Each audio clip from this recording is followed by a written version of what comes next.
நீ நம்ம வீடியோ என்ன பார்க்க போறோம்னா, இங்க இருக்க தம்பி பண்ணது ஸ்கேமா, எந்த மாதிரி ஸ்கேம் பண்ணா, மக்கள்கிட்ட எப்படி அவன் மண்டையை கழுவுனான்னு தான் பார்க்க போறோம்.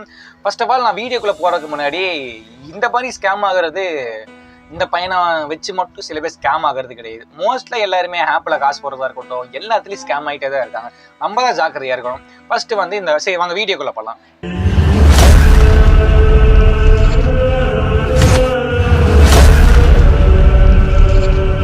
இந்த பையன் வந்து எப்படி வந்து ஸ்கேம் பண்ண ஆரம்பிச்சான்னா, ஒரு வீடியோ வந்து அவன் இன்ஸ்டா பேஜ்ல போடுறான். எனக்கு வந்து ஒர்க் ஃப்ரம் ஹோம் வேலை வேணும்னா எனக்கு டிஎம் பண்ணுங்க, வந்து அமௌண்ட் எடுக்கிறது.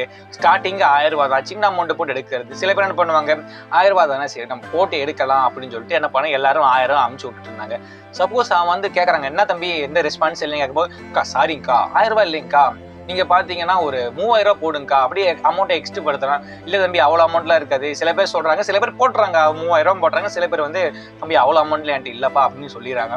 சில பேர் போட்டாங்க என்ன பண்றாங்க, நான் ரிட்டர்ன் கேட்கறாங்க. 1000 ரூபாய் போட்டாங்க வந்து நீங்க ரிட்டர்ன் கொடுத்துருப்பா, அக்கா இல்லைங்கக்கா போட்டதாங்க ரிட்டர்ன்லாம் இல்லைங்கன்னு. இந்த 3000 ரூபாய் போட்டாங்க கொஞ்ச நேரம் கழிச்சு கேட்கும்போது, சாரிங்கக்கா உங்க அமௌண்ட் லாஸ் ஆயிடுச்சுங்கக்கா அப்படின்னு. ஒன்றும் பிரச்சனை இல்லைங்கக்கா, நீங்க ஒரு 10,000 ரூபாய் போடுங்கக்கா, உங்களுக்கு 50,000 எடுத்துக்கலாம் அப்படின்னு சொல்லிட்டு இருக்கிறது எல்லாத்துட்டையும் ஸ்கேம் அடிச்சு எல்லாத்துட்டையும் பணம் எடுத்துட்டு அந்த தம்பிக்கு தேவையானது வாங்கிட்டே இருக்கான். இது என்னை மாதிரி யூடியூபர் எடுத்து இதெல்லாம் ரிவீல் பண்ணி மக்கள் உஷாரா இருங்க அப்படின்னு சொல்லிட்டு இருக்கும் போது தம்பி வீடியோ ரிலீஸ் பண்ணா, நான் வளர விடாம என்னை தடுக்கிறாங்க அப்படின்னு.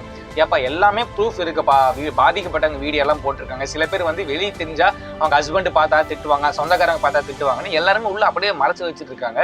பாதிக்கப்பட்டவங்க அதிக பேர் இருக்காங்க. இல்லைன்னா அந்த தம்பி இப்படி வந்திருக்க முடியுமா? ஆனால் இன்ஸ்டா யூடியூப்ல காசு வரும், ஆனால் இவ்வளோ அதிகமாலாம் காசு வராது.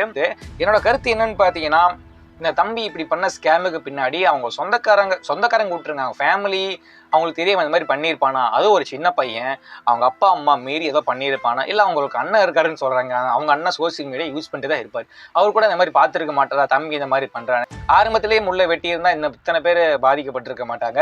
ஒரு சின்ன பையனை யாரும் நம்பினது அப்படி நம்பிக்கை கெடுத்துட்டான். மறக்காம அந்த பையன் பண்ணது கெட்டதான் நான் நினைக்கிறேன். மறக்காம உங்க கருத்து கீழே கமெண்ட் பண்ணிட்டு போங்க. பிறகு சந்திப்போம்.